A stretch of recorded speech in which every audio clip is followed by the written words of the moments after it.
एक समय की बात है, एक नगर में एक व्यापारी रहता था। वह अपने और अपने परिवार के भरण पोषण के लिए नमक का व्यापार किया करता था। उसके परिवार में उसकी पत्नी और 2 पुत्र थे। व्यापारी के दोनों पुत्रों का स्वभाव एकदम विपरीत था। जहां एक और उसका बड़ा पुत्र बहुत ही संकोची और शर्मीले स्वभाव का था, उसे किसी से बात करने में भी बहुत शर्माती थी। वहीं उसका छोटा पुत्र बहुत ही बहिर्मुखी और खुले स्वभाव वाला व्यक्ति था। वह किसी के भी सामने अपनी बात कहने में संकोच नहीं करता था। लोग अक्सर उस व्यापारी के बड़े पुत्र को भोला और बेवकूफ समझते थे, और कई बार तो लोग उसके इस भोले और संकोची स्वभाव का फायदा भी उठा लेते थे। लेकिन वह पलटकर कभी किसी को कुछ नहीं कहता था। व्यापारी अपने पुत्र के ऐसे स्वभाव के कारण उस पर बहुत अधिक नारा रहता था। ठीक से बातचीत ना कर पाने और शर्मीले स्वभाव के कारण व्यापारी ने कई बार अपने बड़े पुत्र की पिटाई भी कर दी थी। हालांकि बार बार उस पर गुस्सा करने और पीटने की वजह से व्यापारी के बड़े पुत्र का स्वभाव सुधरने की बजाय और खराब हो गया था। अब शर्म और संकोच के साथ साथ उसके अंदर डर भी बैठ गया था। आत्मविश्वास की कमी की वजह से बड़ा पुत्र बचपन से ही बहुत अधिक परेशान रहने लगा था। अपने डर की वजह से वह परीक्षा में याद किए हुए प्रश्नों के उत्तर भी भूल जाता था और उन्हें लिख नहीं पाता था। इस कारण उसकी शिक्षा भी ठीक ढंग से पूरी नहीं हो पाई। बड़ा पुत्र जब जवान हो गया तो व्यापारी ने उसे अपने साथ व्यापार में हाथ बटा के लिए कहा। अपने पिता के प्रति डर के कारण वह व्यापार में उनका हाथ बटा के लिए तैयार हो गया। लेकिन वह व्यापार में कई बार ऐसी गलतियां कर देता था जिससे व्यापारी उस पर बहुत अधिक क्रोधित हो जाता था। एक दिन की बात, व्यापारी किसी काम से गांव से बाहर शहर गया हुआ था और उस दिन दुकान पर उसका बड़ा पुत्र बैठा हुआ था। तभी कुछ लोग आए और उन्होंने बड़े पुत्र से कहा कि हमें तुम्हारे पिता ने भेजा है और उनका यह संदेश है कि इस समय दुकान में जितनी भी नमक की बोरियां रखी हुई हैं वह सब हमें दे दो। तुम्हारे पिता ने नमक की सभी बोरियों को शहर मंगवाया है। व्यापारी का पुत्र उनसे प्रश्न पूछने की हिम्मत जुटा ही रहा था कि वे दोनों आदमी दुकान के अंदर घुस गए और वहां जितनी भी नमक की बोरियां रखी हुई थी उन सबको अपनी घोड़ा गाड़ी में रखा और लेकर जाने लगे। व्यापारी के पुत्र ने उन्हें रोकने का प्रयास किया, लेकिन संकोच और डर के कारण वह उनसे कुछ कह नहीं पाया। उसने मन ही मन सोचा कि अगर मैं इन्हें नमक ले जाने से रोकता हूं तो पिताजी मुझ पर नाराज होंगे। कुछ दिनों बाद जब व्यापारी शहर से वापस आया तो दुकान को खाली देखकर उसने अपने पुत्र से पूछा, नमक की बोरियां कहां गई? ये दुकान इतना खाली खाली क्यों है? तब बड़े पुत्र ने सहमी हुई आवाज में कहा, कुछ लोग दुकान पर आए थे और उन्होंने मुझसे कहा कि आपने नमक की सारी बोरियों को शहर मंगवाया है, और फिर वह दुकान की सारी बोरियों को निकाल कर लेकर चले गए। ये सुनते ही व्यापारी बहुत गुस्सा हो गया और अपना सिर पीट लिया। उसने पुत्र को दुकान से धक्का देकर बाहर निकालते हुए कहा, मंदबुद्धि, तू मूर्ख का मूर्ख ही रह जाएगा। वे लोग तुझे बेवकूफ बनाकर सारा सामान लूट ले गए। तूने मेरा बहुत भारी नुकसान करवा दिया है। अब यहां से चला जा और घर वापस मत आना। अगर तू घर वापस आया तो मैं मार मार कर तेरी खाल उधेड़ लूंगा। व्यापारी का पुत्र इस घटना से बहुत दुखी हुआ।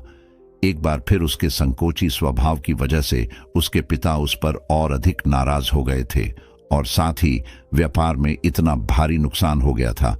उस समय नगर के कई लोग व्यापारी के पुत्र पर हंस रहे थे और उसका मजाक उड़ा रहे थे, जिससे उसे खुद पर बहुत अधिक शर्मिंदगी महसूस हो रही थी। यही वह समय था जब उसने मान लिया कि अब उसका कुछ नहीं हो सकता।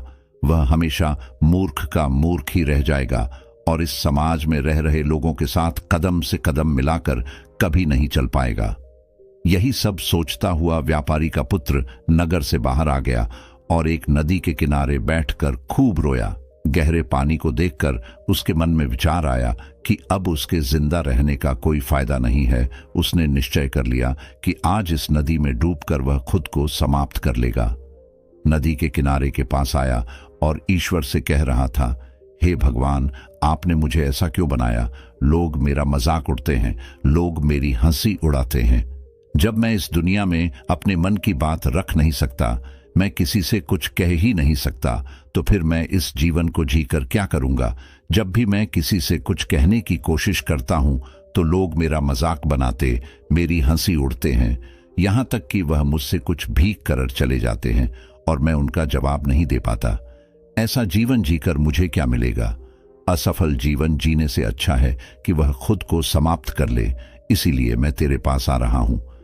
इतना कहकर वह युवक नदी में कूद गया तो उसी नदी में एक बौद्ध भिक्षु स्नान कर रहे थे।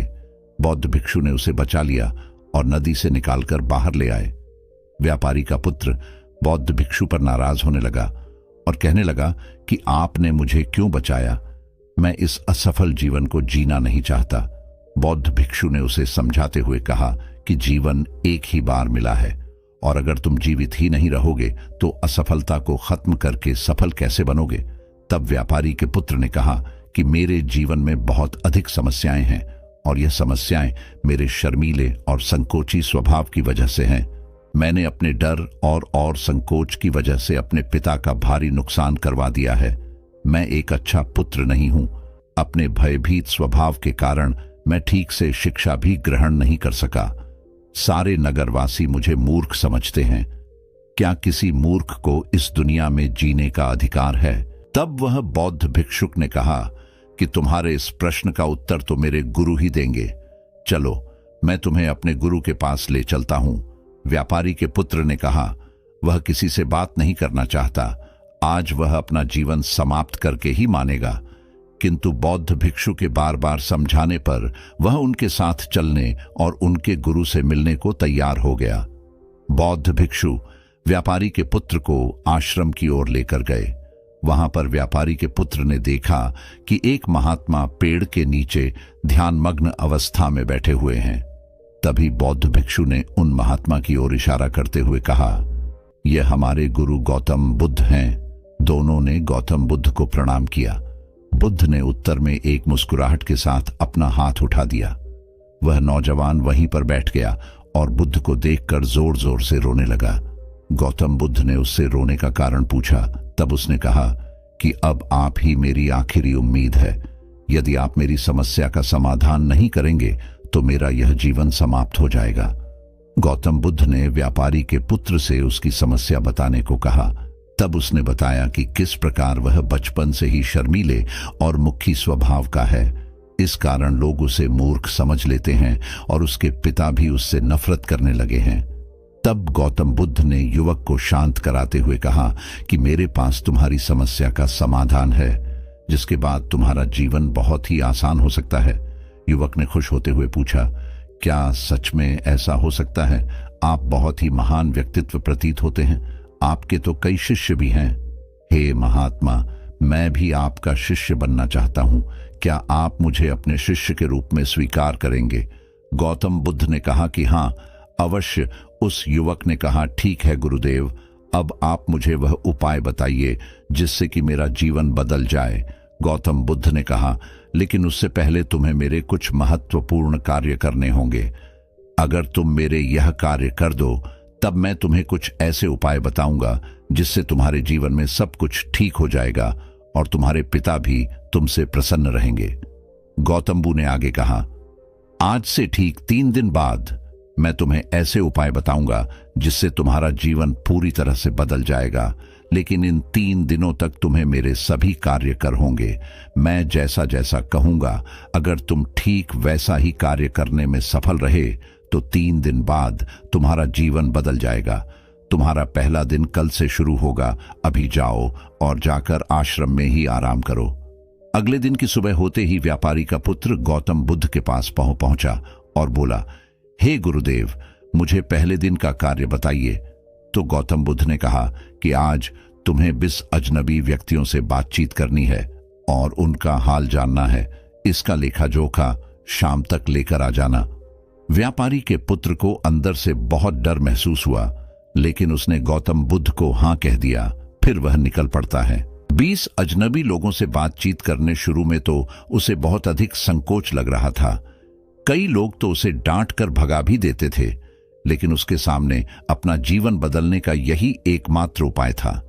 आखिरकार कोशिश करते हुए उसने 20 अजनबी लोगों के नाम और उनके व्यापार का लेखा जोखा प्राप्त कर लिया। शाम होने पर जब वह गौतम बुद्ध के पास पहुंचा तो खुश होते हुए उसने गौतम बुद्ध को बताया कि आज का कार्य उसने सही ढंग से पूरा कर लिया है। यहां तक कि कुछ लोग तो उसके मित्र भी बन गए हैं। दूसरे दिन की सुबह होते ही फिर वह नौजवान गौतम बुद्ध के समक्ष पहुंचा। तब गौतम बुद्ध ने कहा, आज का कार्य है कि तुम आश्रम में रहे 100 शिष्यों को संबोधित करते हुए उन्हें जल के उपयोग के विषय में पढ़ाओ। गौतम बुद्ध की यह बात सुनकर व्यापारी का पुत्र हक्का बक्का रह गया। उसने कहा कि आप मुझसे यह किस प्रकार के कार्य करवा रहे हैं? मैं अपनी शिक्षा ठीक से पूरी नहीं कर पाया हूं, इसीलिए मैं पढ़ाने का यह कार्य नहीं कर पाऊंगा। तब गौतम बुद्ध ने कहा कि ठीक है, फिर मैं तुम्हें उपाय भी नहीं बताऊंगा। व्यापारी के पुत्र ने विनती करते हुए कहा कि आप जानते हैं कि मेरी शिक्षा अधूरी है, फिर मैं बालकों को शिक्षा कैसे दे सकता हूं?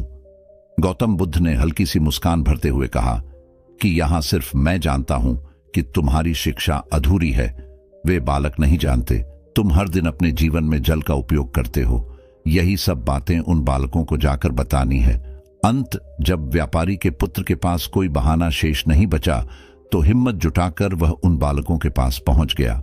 शुरू में तो उसके हाथ पैर कांप रहे थे, लेकिन आखिरकार उसने बालकों को जल के महत्व के बारे में बताना शुरू कर दिया।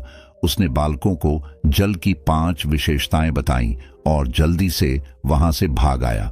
गौतम बुद्ध के पास पहुंचकर उसने बताया कि बहुत अधिक डर लग रहा था, किंतु मैंने बालकों को जल की 5 विशेषताएं बता दी हैं। गौतम बुद्ध ने कहा कि जाओ, एक और कोशिश करके आओ। उस नौजवान ने एक बार फिर हिम्मत जुटाई और बालकों को जल के महत्व के बारे में पढ़ाना शुरू किया।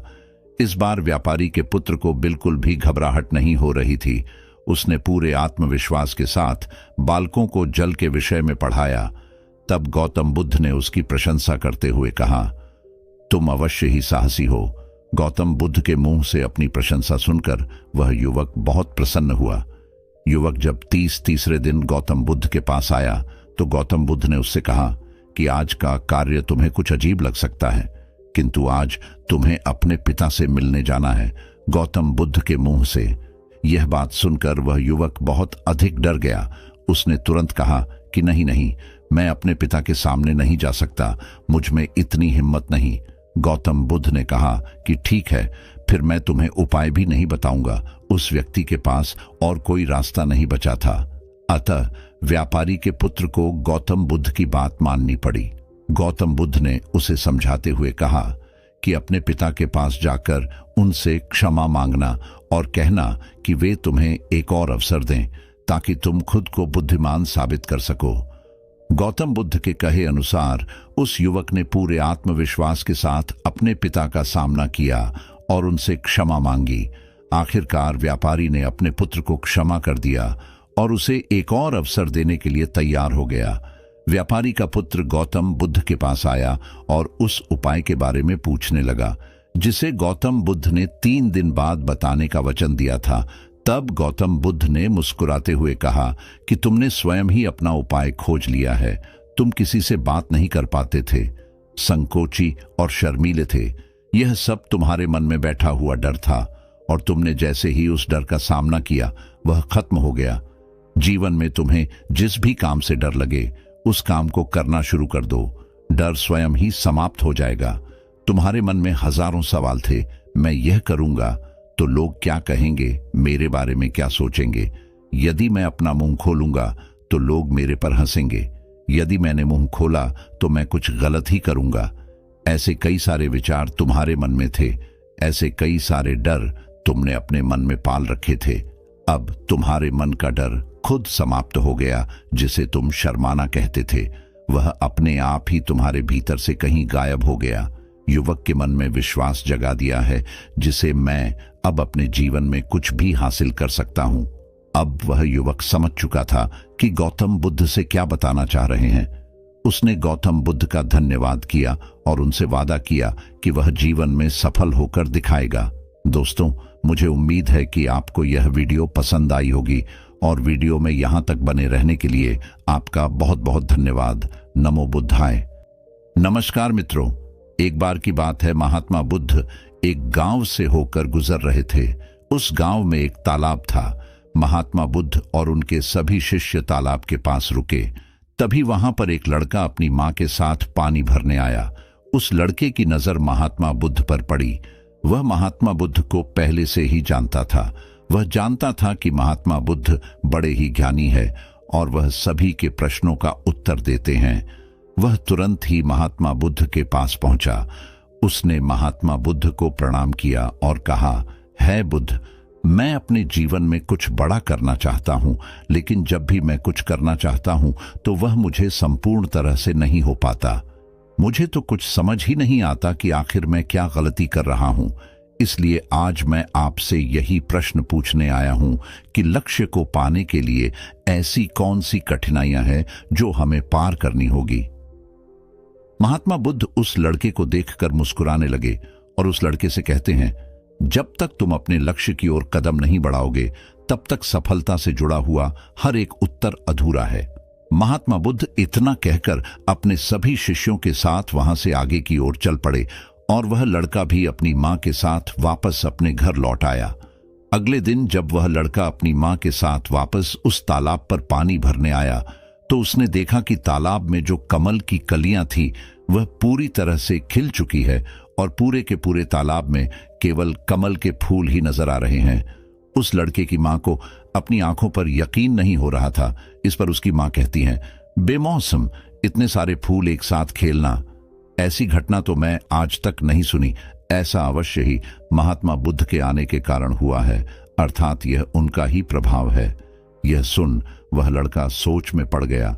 उसने तुरंत ही तालाब में से एक कमल का फूल तोड़ा और मन ही मन यह सोचने लगा, यदि यह महात्मा बुद्ध के प्रभाव के कारण हुआ है तो मुझे अवश्य ही महात्मा बुद्ध से मिलना चाहिए।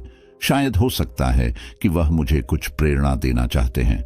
ऐसा सोचते सोचते उस लड़के ने यह भी मन बना लिया कि वह महात्मा बुद्ध से अवश्य मिलेगा और साथ ही उसके मन में महात्मा बुद्ध की वह आवाज गूंज रही थी कि जब तक तुम लक्ष्य की ओर कदम ही नहीं बढ़ाओगे तब तक सफलता से जुड़ा हर प्रश्न अधूरा है। तभी उस लड़के ने वह कमल का फूल एक छोटे से मटके में रख लिया और उसने मन ही मन यह मन बना लिया कि वह महात्मा बुद्ध से मिलकर रहेगा और उसके मन में जो भी प्रश्न है वह उनसे उनके उत्तर जानकर ही रहेगा। उस लड़के ने तुरंत ही अपनी मां से कहा, मां, मैं महात्मा बुद्ध से मिलने जा रहा हूं। वह अब तक बहुत आगे नहीं निकले होंगे। यदि मैं जल्दी जल्दी चलूंगा तो एक दिन में उन तक पहुंच जाऊंगा और फिर एक दो दिन में मिलकर मैं वापस घर लौट आऊंगा। उसकी मां ने उसे समझाने की कोशिश की, लेकिन वह लड़का नहीं माना। वह तुरंत ही सफर की ओर निकल पड़ा। वह मार्ग पर तेजी से आगे बढ़ रहा था।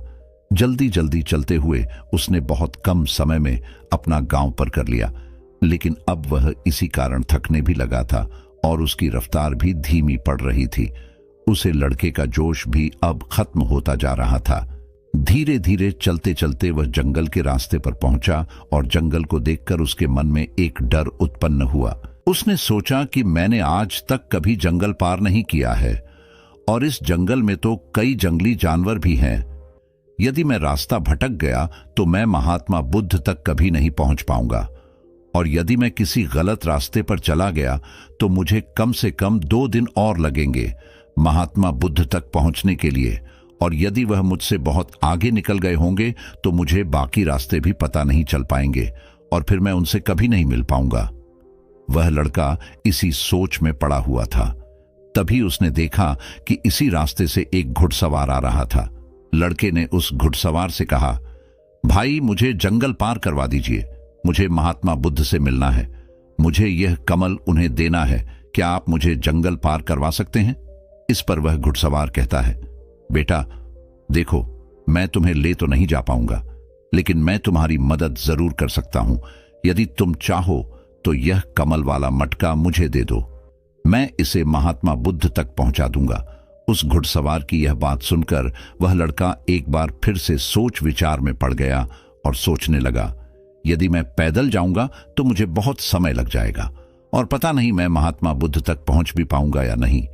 अगर मैं यह कमल वाला मटका घुड़सवार को दे देता हूं तो यह घुड़सवार घोड़े से बहुत जल्दी महात्मा बुद्ध तक पहुंच जाएगा और उन्हें यह कमल जरूर दे देगा। इससे मेरा काम भी आसान हो जाएगा और मेरा काम बहुत जल्दी महात्मा बुद्ध तक पहुंच जाएगा और उन्हें यह कमल जरूर दे देगा। इससे मेरा काम भी आसान हो जाएगा और मेरा काम बहुत जल्द पूरा भी हो जाएगा। काफी कुछ सोच विचार करने के बाद उसने तय किया कि वह यह कमल का फूल उस घुड़सवार को दे देगा। यह सोचकर उस मटके को उस घुड़सवार को थमाने ही वाला था कि तभी उसे याद आया इस कमल के पीछे उसका क्या उद्देश्य है, उसे किस मकसद से इस कमल को महात्मा बुद्ध के पास ले जा रहा है। तभी उस लड़के के मन में एक और विचार उत्पन्न हुआ, यदि मैं इस कमल को लेकर महात्मा बुद्ध तक नहीं पहुंचा तो फिर मेरा जो प्रश्न है मैं उनके उत्तर कैसे जान पाऊंगा। और हो सकता है कि मुझे मेरे जीवन में बस यह एक ही मौका मिला है जिससे मैं महात्मा बुद्ध से मिल सकता हूं और अपने सभी प्रश्नों के उत्तर पा सकता हूं।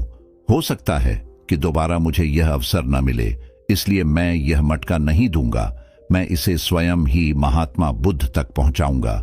काफी कुछ सोच विचार करने के बाद उसने घुड़सवार से कहा, देखिए, यह मटका तो मैं खुद ही उन तक ले जाना चाहता हूं, क्योंकि मेरा उनसे मिलना बहुत जरूरी है।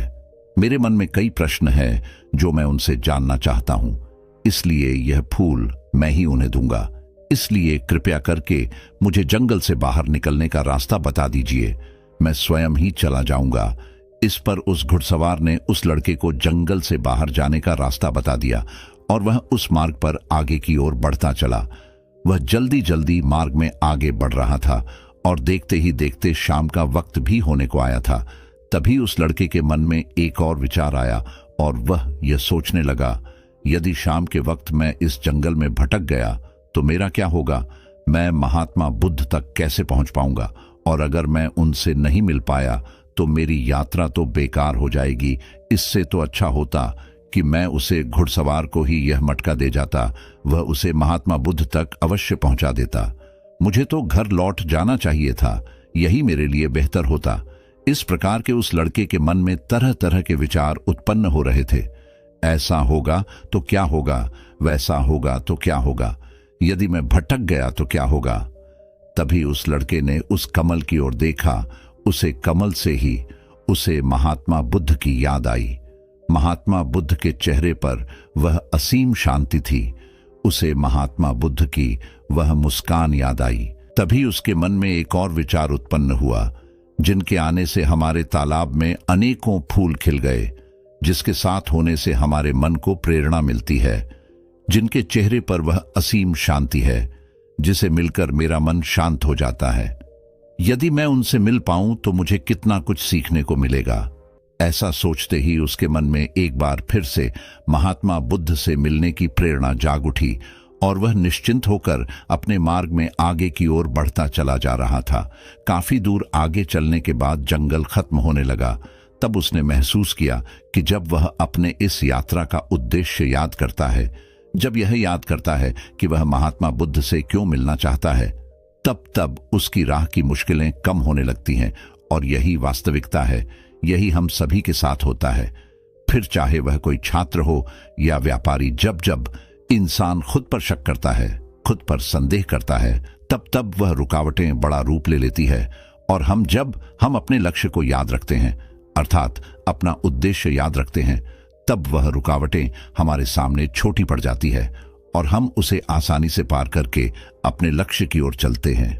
इस पर उस लड़के ने महसूस किया कि उसे अपना लक्ष्य याद रखना है, उसे अपना उद्देश्य याद रखना है और छोटे छोटे कदमों से आगे की ओर बढ़ते जाना है। इसके बाद उस लड़के ने सारी चिंताएं छोड़ दी। वह केवल सफर पर आगे की ओर बढ़ता जा रहा था, लेकिन इस बीच वह चलते चलते काफी थक चुका था और जैसे ही उसने जंगल पार किया, तभी जंगल के ऊपर उसे एक छोटी सी कुटिया नजर आई। वहां पर एक सुंदर स्त्री रहती थी। लड़का काफी थक चुका था और उसे बहुत जोरों की प्यास लगी थी। वह लड़का उस कुटिया में गया। वहां पर उस स्त्री से उसने पानी मांगा। इस बार उस स्त्री ने उस लड़के को पानी पिलाया। तभी वह स्त्री उस लड़के से कहती है, आखिर तुम महात्मा बुद्ध से क्यों मिलना चाहते हो? इस पर वह लड़का कहता है, मेरे मन में कुछ प्रश्न है और मैं उन प्रश्नों को उत्तर जानना चाहता हूं और मेरे पास केवल यह एक ही अवसर है, इसलिए मुझे उनसे मिलना ही है। वह लड़का उसी तरह से बातें कर ही रहा था। उधर दूसरी तरफ उस स्त्री के मन में उस लड़के के प्रति प्रेम जाग रहा था। वह उस लड़के को पसंद करने लगी थी। वह लड़की उस लड़के को रोकना चाहती थी। वह उससे कहती है, आज की रात तुम यहीं रुक जाओ, वैसे भी शाम होने को है और बहुत जल्द रात भी हो जाएगी। ऐसे में तुम कहाँ जाओगे? इससे अच्छा है कि आज तुम यहीं पर रुक जाओ। आज हमारे बगल में ही शादी है, वहां पर नाच गाना होगा, खाना पीना होगा, बहुत मजा आएगा। इसलिए आज रात तुम यहीं पर रुक जाओ। उस स्त्री के मुख से यह सब सुनकर वह लड़का यह समझ चुका था कि यह स्त्री मुझे बहुत पसंद करती है और वह बहुत भी सुंदर भी है। उसकी सुंदरता को निहारते हुए वह लड़का मन ही मन सोच रहा था कि यदि मैं इससे दोस्ती कर लूं तो मेरा जीवन तो संवर जाएगा, मुझे जीवन का मजा आ जाएगा। और वैसे भी आज रात तक तो मैं महात्मा बुद्ध से मिल भी नहीं पाऊंगा, तो क्यों ना मैं यहीं पर रुक जाऊं। तभी उस लड़के ने जवाब देते हुए कहा, मैं कुछ देर में सोचकर बताता हूं। लड़का इस विषय पर सोच ही रहा था कि तभी उसके मन में एक बार फिर से महात्मा बुद्ध की वह बात याद आ गई और उसे यह एहसास हुआ कि मैं इतनी दूर से यहां पर क्यों आया हूं। उसने मन ही मन खुद से प्रश्न किया, क्या मैं यहां पर इतनी दूर इस लड़की से मिलने के लिए ही आया था? नहीं नहीं, यह मेरी मित्र नहीं बन सकती। क्या भरोसा आज को इसका मन मुझ पर आया है और कल को किसी और पर आ गया तो मैं क्या करूंगा। उस लड़के ने तुरंत ही उस कमल की ओर देखा। तभी उसे उसका उद्देश्य याद आ गया और उसने तुरंत ही यह निर्णय लिया कि वह आगे की ओर बढ़ेगा। उसने उस लड़की को साफ साफ मना कर दिया और अपने मार्ग की ओर आगे बढ़ चला। जब वह आगे की ओर जा रहा था तभी उसे अपने इस निर्णय पर अफसोस हो रहा था। उसे ऐसा लग रहा था यदि उसे महात्मा बुद्ध ना मिले तो उसके हाथ से यह स्त्री भी चली जाएगी। इस बात का उसे बहुत मलाल था, लेकिन वह धीरे धीरे मार्ग में आगे बढ़ता गया। कुछ दूर आगे जाने के बाद जब उसका मन शांत हुआ तब उसे इस बात का एहसास हुआ, यदि वह उसे स्त्री के पास रुक जाता तो वहां अपने इस उद्देश्य को कभी पूरा नहीं कर पाता और उसकी यह यात्रा बेकार हो जाती, उसकी इतनी मेहनत व्यर्थ हो जाती। और तब उसे एक और चीज का एहसास हुआ कि जो भी व्यक्ति या फिर वस्तु हमें अपने उद्देश्य से भटकाने का प्रयास करें, हमें उससे तुरंत ही दूर हो जाना चाहिए। हमें अपना उद्देश्य याद रखना चाहिए कि हमने यह सफर क्यों शुरू किया था और हम अपनी मंजिल पर क्यों पहुंचाना चाहते हैं। वह लड़का यह सब सोच विचार कर आगे की ओर बढ़ता जा रहा था। रात्रि का वक्त होने वाला था और वह लड़का तेजी से अपने मार्ग में आगे की ओर बढ़ता जा रहा था। तभी उसे मार्ग में एक बुजुर्ग व्यक्ति मिले। उसने उस बुजुर्ग व्यक्ति से पूछा, बाबा बाबा, मैं महात्मा बुद्ध से मिलना चाहता हूं और पिछले गांव में मुझे किसी ने बताया कि वह इसी मार्ग से आगे की ओर बढ़े थे। क्या आप मुझे बता सकते हैं कि वह किस तरफ गए हैं?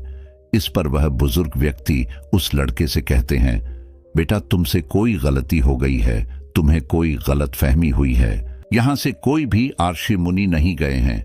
हो सकता है कि रास्ते में कोई और मोड़ हो जिस पर तुम्हारा ध्यान ना गया हो। वह आर्षि मुनि उसी रास्ते से गए होंगे। यह सुन वह लड़का घबरा गया। अभी कुछ ही घंटा पहले तो मैंने उस बस्ती को पार किया था।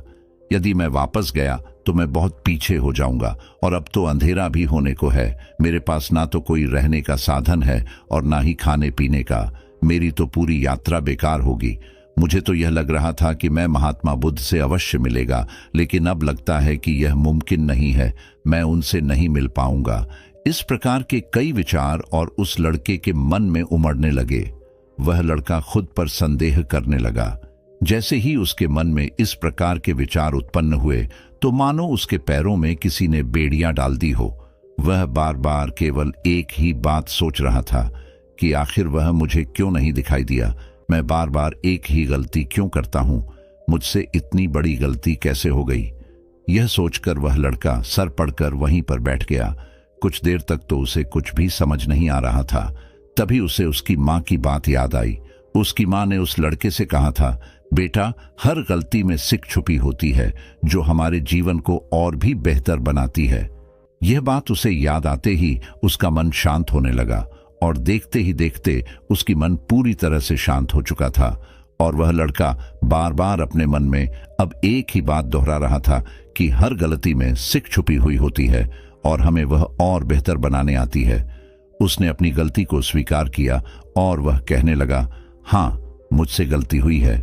मैं जल्दबाजी में बिना सोचे समझे बस मार्ग में आगे की ओर बढ़ता जा रहा था। जैसे जैसे लोगों ने कहा, मैं उसी तरह से आगे की ओर बढ़ता चला गया। उसकी गलती स्वीकारते ही उसका मन पूरी तरह से शांत हो गया। उसकी निराशा अब आशा में बदल चुकी थी। वह एक पेड़ के नीचे बैठा हुआ था। तभी उसने देखा कि कुछ जानवर नदी से पानी पी रहे थे। यह सब देखकर उस लड़के को याद आया कि जब वह पहली बार महात्मा बुद्ध से मिला था तब पानी के पास ही मिला था और महात्मा बुद्ध के साथ उनके कई शिष्य भी हैं, तो उन्हें पानी की तो आवश्यकता जरूर पड़ेगी। इस पर उस लड़के को तुरंत यह समझ में आ गया कि महात्मा बुद्ध भी उसी रास्ते से भ्रमण कर रहे होंगे जिस रास्ते पर पानी होगा। तभी उसने सोच विचार कर यह तय किया कि वापस जाने से अच्छा है क्यों ना मैं इस नदी के किनारे आगे की ओर बढ़ता रहूं। ऐसा सोचते ही उसने तुरंत ही रास्ता बदल दिया और वह नदी के रास्ते आगे बढ़ने लगा। जैसे जैसे वह आगे बढ़ता जा रहा था उसका मन और भी हल्का होता जा रहा था, उसका मन और भी शांत होता जा रहा था। तब उसने अनुभव किया कि जब मन बहुत शांत होता है तो हमारा मन बहुत हल्का हो जाता है और जल्दबाजी नहीं करता और ना ही किसी में या खुद में कोई कमी निकलता है। हमारी बुद्धि पहले से बेहतर काम करने लग जाती है। तब उस लड़के ने इस बात का अनुभव किया कि खुद से शिकायत करना एक बहुत बड़ी कमी है जो हमें दुख की ओर ले जाती है। ऐसे ही चलते चलते लड़के के मन में विचार आया, यदि मैं अपने गांव में ही रुक जाता तो यह सारे अनुभव मैं कभी प्राप्त नहीं कर पाता।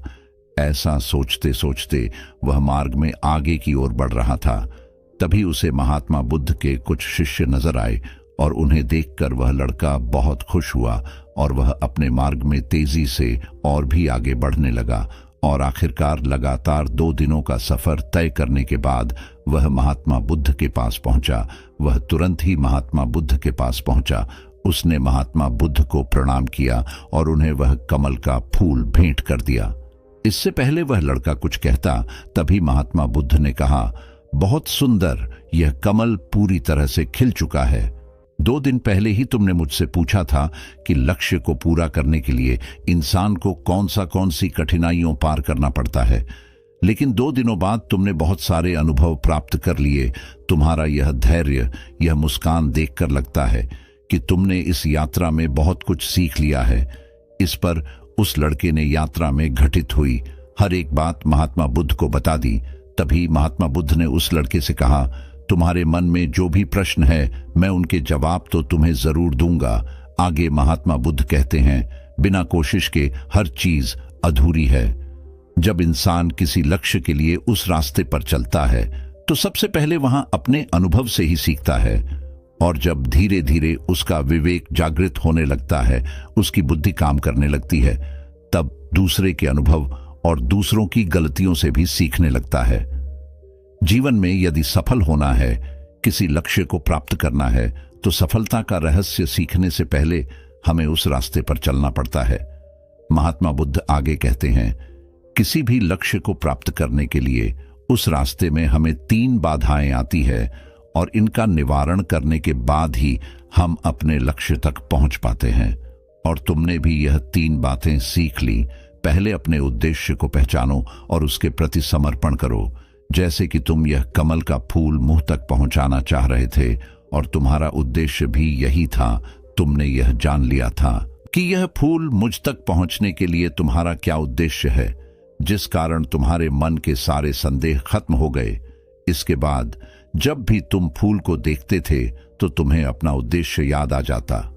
आगे महात्मा बुद्ध ने कहा, तुमने स्वयं के अनुभव से ही यह जान लिया कि अपनी मंजिल तक किस प्रकार हमें पहुंचना है और सब कुछ तुम्हारे भीतर से ही प्रकट हो रहा है।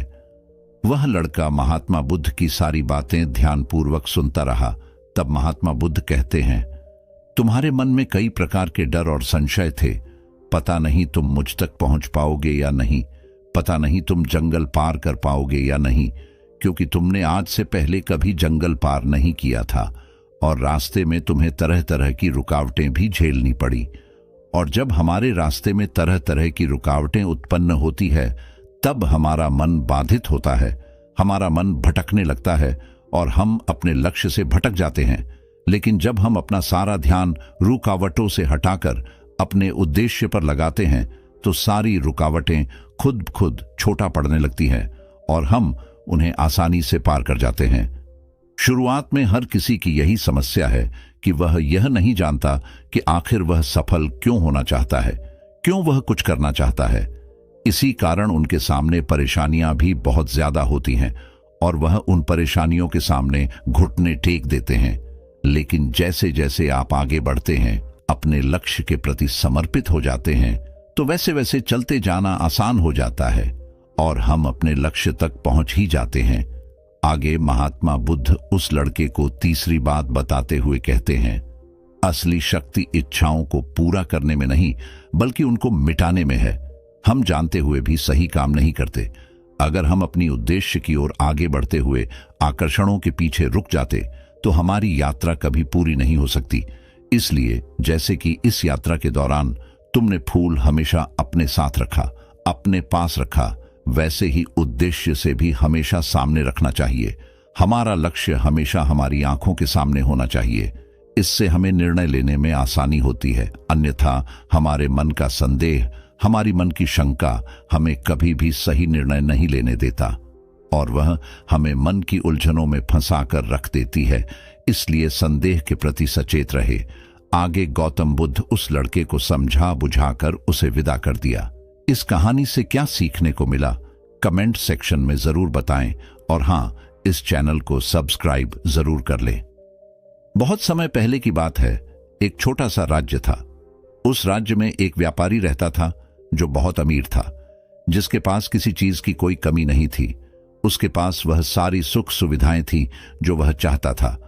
उसका एक पुत्र भी था जो अब युवा हो चुका था। उस व्यापारी के पुत्र ने अब तक अपने जीवन में कोई दुख नहीं देखा था। जो भी वह चाहता था, वह व्यापारी उसे सब कुछ लाकर दे देता था, जिस कारण उसे अपने जीवन में किसी प्रकार के दुख का अनुभव अब तक नहीं किया था। उस व्यापारी के पुत्र के कई सारे मित्र भी थे। उसके पास अथाह संपत्ति थी, धन दौलत की उसके पास कोई कमी नहीं थी। लेकिन एक दिन अचानक वह व्यापारी बीमार पड़ गया और देखते ही देखते उसकी बीमारी ने उस पर पूरी तरह से पकड़ बना ली थी।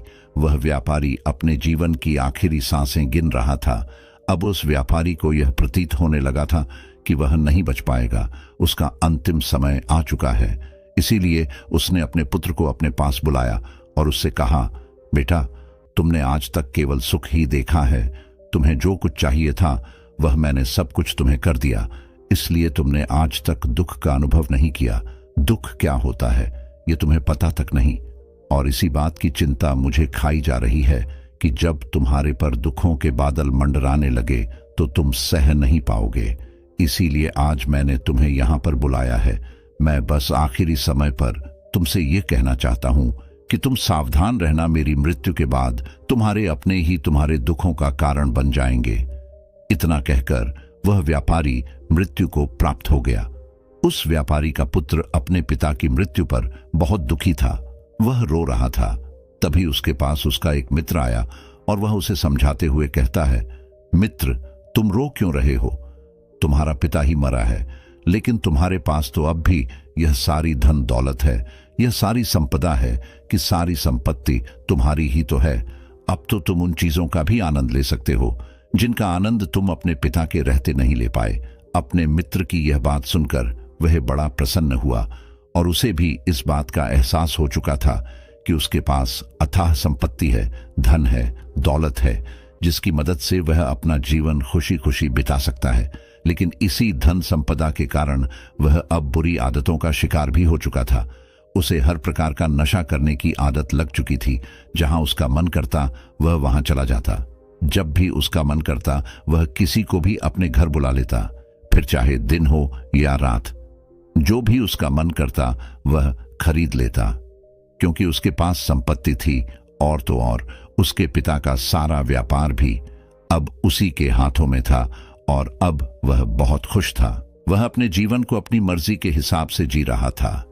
एक दिन उसके मन में ख्याल आया कि पिता ने मुझे बेवजह ही डरा दिया कि लोग मेरा फायदा उठाएंगे, मेरे दुश्मन बन जाएंगे, मेरे दुखों का कारण बन जाएंगे। लेकिन अब तो मैं और भी मजे से जी रहा हूं। मेरे सुख के दिन तो अब आए हैं। मैं आज तक जो नहीं कर पाया था वह सब करने में अब मैं सक्षम हूं। यह सब सोचकर उसकी खुशी का कोई ठिकाना नहीं था। वह बहुत खुश था। तभी एक दिन उस राज्य में एक बहुत बड़ा अस्पताल का निर्माण हो रहा था और इस अस्पताल के निर्माण के समय पर एक घोषणा करवाई गई कि जो भी इस अस्पताल के लिए सबसे अधिक दान देगा उसका नाम उस अस्पताल के एक पत्थर पर स्वर्ण अक्षरों में लिखा जाएगा। जब उसके मित्र ने यह बात सुनी तो वह दौड़ा दौड़ा उसके पास आया और उसे सारी बात बता दी।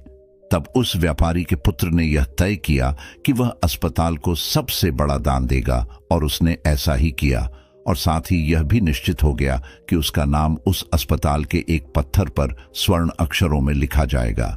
लेकिन जब वह दान देकर वापस घर की ओर लौट रहा था तो रास्ते में उसे एक साधु मिले जो भोजन की मांग कर रहे थे।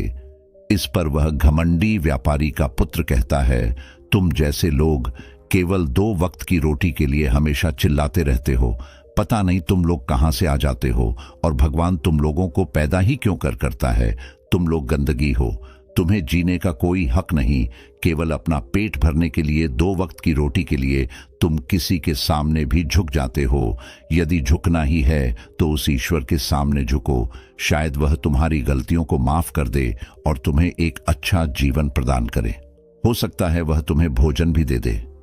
वह लड़का उन साधु को खरी खोटी सुनाकर वहां से चला गया। धीरे धीरे उस लड़के के पास उसके मित्रों, सहयोगियों और रिश्तेदारों की संख्या बढ़ने लगी। अब हर कोई उससे बिना पूछे कोई काम नहीं करता था। हर चीज में उसी से पूछा जाता था, जिस कारण उस लड़के को लगने लगा था कि अब मेरे बिना कोई काम नहीं हो सकता। जो भी हूं मैं ही हूं। जिस कारण उस लड़के का अहंकार अब 7वें आसमान पर था। सभी लोगों ने उसका मन जीत लिया था। सब लोग उसके विश्वास पात्र बन चुके थे। उस लड़के के पास अपार धन था जिस कारण सब उससे जुड़े हुए थे। लेकिन यह बात उस लड़के को समझ नहीं आ रही थी। सभी लोग विश्वास के नाम पर अब उस लड़के से धन उधार लेने लगे थे और वह भी खुशी खुशी लोगों को धन उधार में दे दिया करता है। जो कोई उसे धन उधार लेने आता वह जितना मांगता वह उससे ज्यादा ही उन्हें दिया करता, क्योंकि वह सभी की नजरों में अपने आप को साबित करना चाहता था। वह अपने आप को महान दिखाना चाहता था। लेकिन धीरे धीरे उसकी बुरी आदतों के कारण अब उसका व्यापार चौपट होने लगा था। देखते ही देखते एक दिन व्यापार में उसे बहुत बड़ा घाटा हुआ। उसका पूरा व्यापार कर्ज में डूब गया। अब वह बहुत परेशान हो चुका था, बहुत चिंतित हो चुका था। उसे यह समझ नहीं आ रहा था कि आखिर यह सब क्या हुआ। मेरे पास तो कुछ समय पहले अपार धन था और आज मेरे ऊपर बहुत बड़ा कर्जा है जिसे मुझे चुकाना ही होगा। तभी उसे उधार दिया हुआ धन याद आया जो उसने अपने मित्रों और सहयोगियों को दिया था, अपने रिश्तेदारों को दिया था। उसने सभी से वह अपना दिया हुआ कर्ज वापस मांगना शुरू किया, लेकिन किसी ने भी उसका दिया हुआ कर्ज उसे वापस नहीं दिया, बल्कि लोगों ने उसे दुत्कार कर वहां से भगा दिया। वे एक एक करके सभी के पास गया, लेकिन किसी ने उसकी कोई मदद नहीं की। देखते ही देखते उसका सब कुछ बिक गया। अब उसके पास कुछ न था। वह सड़क पर आ चुका था। तभी वह यह सोचने लगा कि अपने सुख के दिनों में मैं यह नहीं जान पाया कि मैं अपने शत्रुओं से घिरा हुआ हूं। मेरे पिताजी सही कहते थे कि मेरे अपने ही मेरे दुखों का कारण बनेंगे। पिताजी, आपका धन्यवाद, लेकिन मैं आपकी बातों को समझ नहीं पाया और आज देखिए क्या क्या हो गया। वह सारा दिन यहां से वहां भटकता रहा और सोचता रहा कि अब आगे क्या होगा। वह कैसे खाएगा, कहां रहेगा और कैसे सोएगा। उसे अपने पिता की याद सता रही थी। वह उन्हें याद कर करके रो रहा था। उसकी आंखों से आंस बह रहे थे। लेकिन अब बहुत देर हो चुकी थी और अब धीरे धीरे उसे भूख भी लग रही थी। तभी उसने सोचा कि मैं उसी अस्पताल पर चलता हूं जहां पर पत्थर पर मेरा नाम स्वर्ण अक्षरों में लिखा गया है। मैं जाकर वहां पर कुछ मदद मांगता हूं। वह वहां पहुंचा और वहां के मालिक से वह कहता है, आपने मुझे पहचाना। मैं वही हूं जिसने इस अस्पताल को सबसे बड़ा दान दिया है और मेरा नाम इस अस्पताल के पत्थर पर स्वर्ण अक्षरों में लिखा गया है।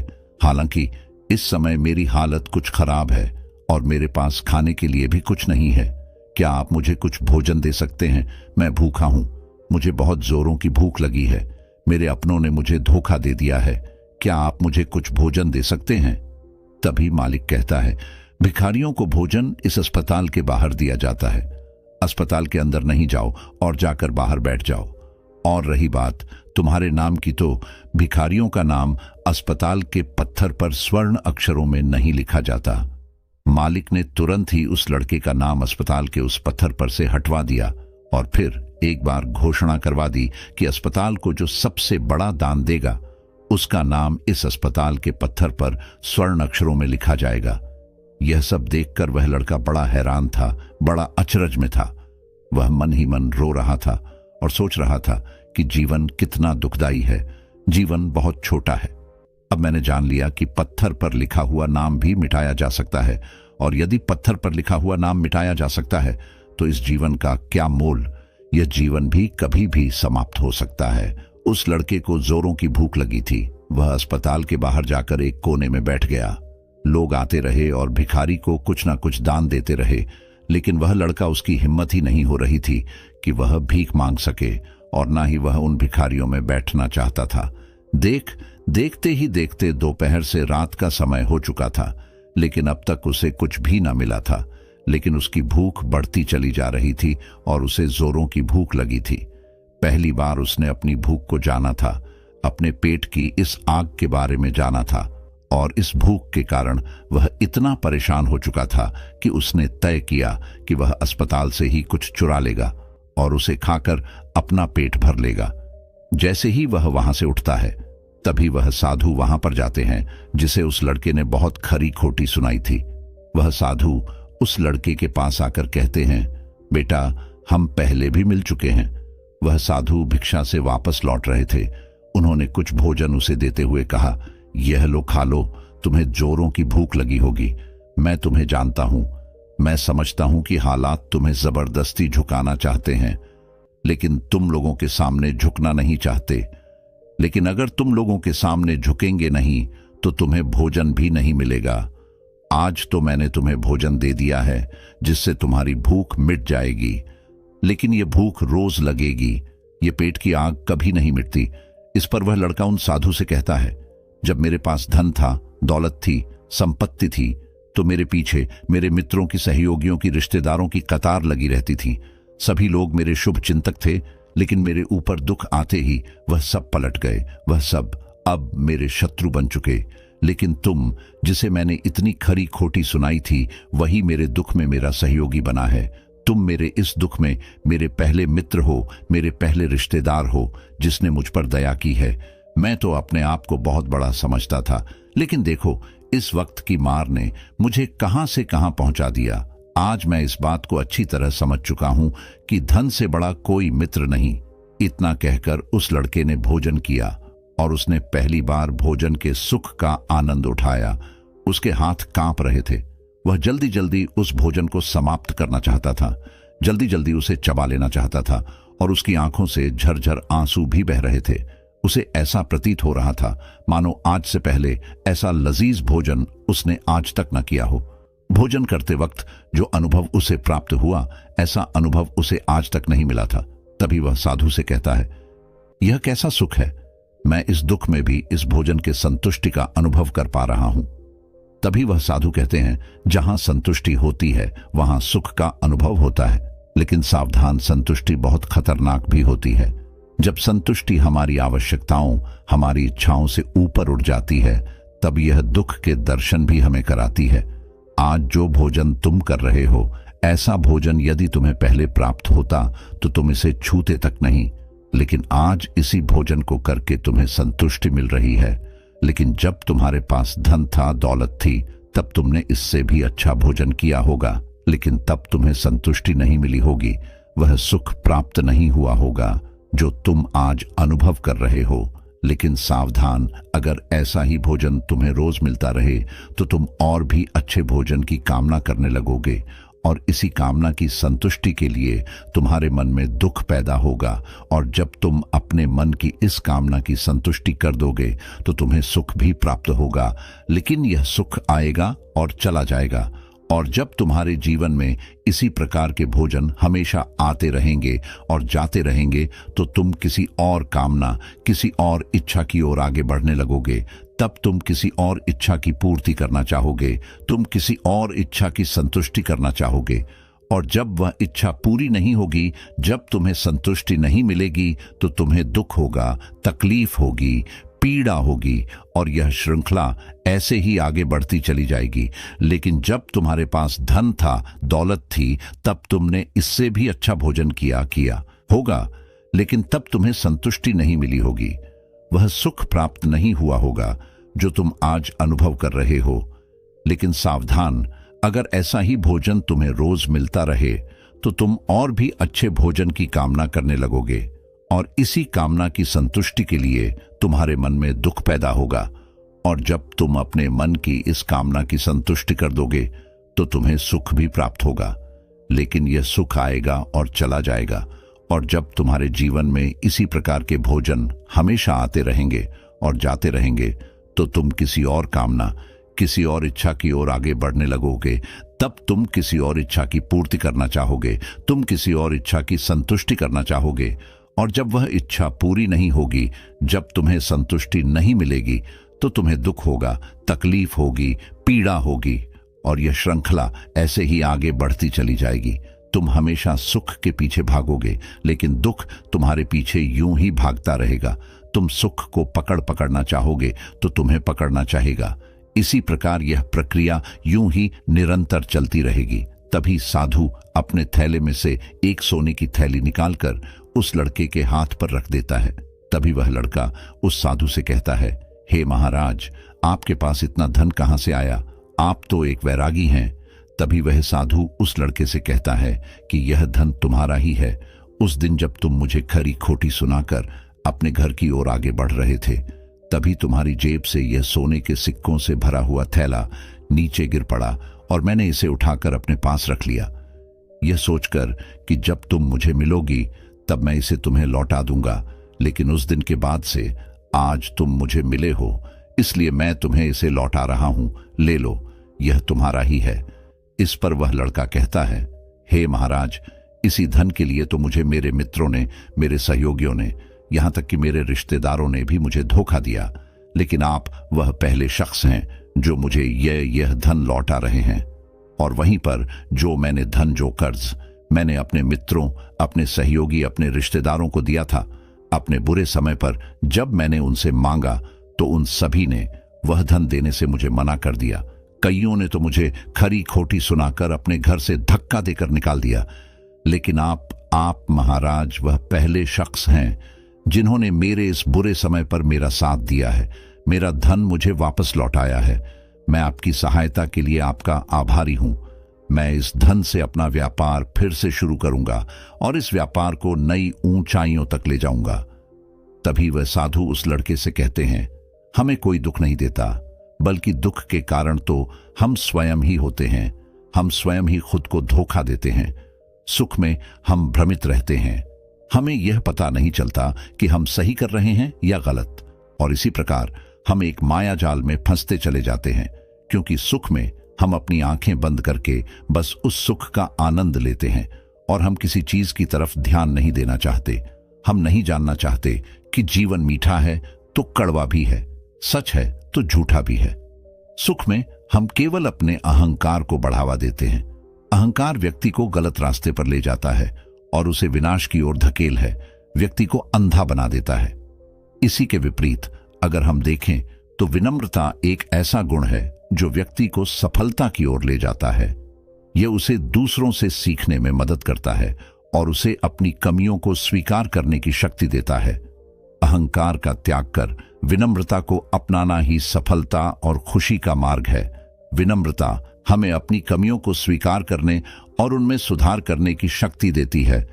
यह हमें दूसरों से सीखने और उनके अनुभवों से लाभ उठाने के लिए प्रेरित करता है। विनम्र व्यक्ति दूसरों का सम्मान करता है और उनके विचारों को महत्व देता है, जिससे वह एक अच्छा मित्र और सहयोगी बन जाता है और वह कभी भी किसी को नीचा नहीं दिखाता है। इसलिए अहंकार से बचना चाहिए और अपने अंदर विनम्रता का भाव रखना चाहिए। अहंकार और विनम्रता के बीच का अंतर एक कहानी के माध्यम से समझा जा सकता है। तभी इस पर वह लड़का कहता है, आप ठीक कहते हैं। जब मेरे पास धन दौलत थी, संपत्ति थी, तब मैं अंधा हो चुका था। मैं किसी चीज पर ध्यान नहीं देता था।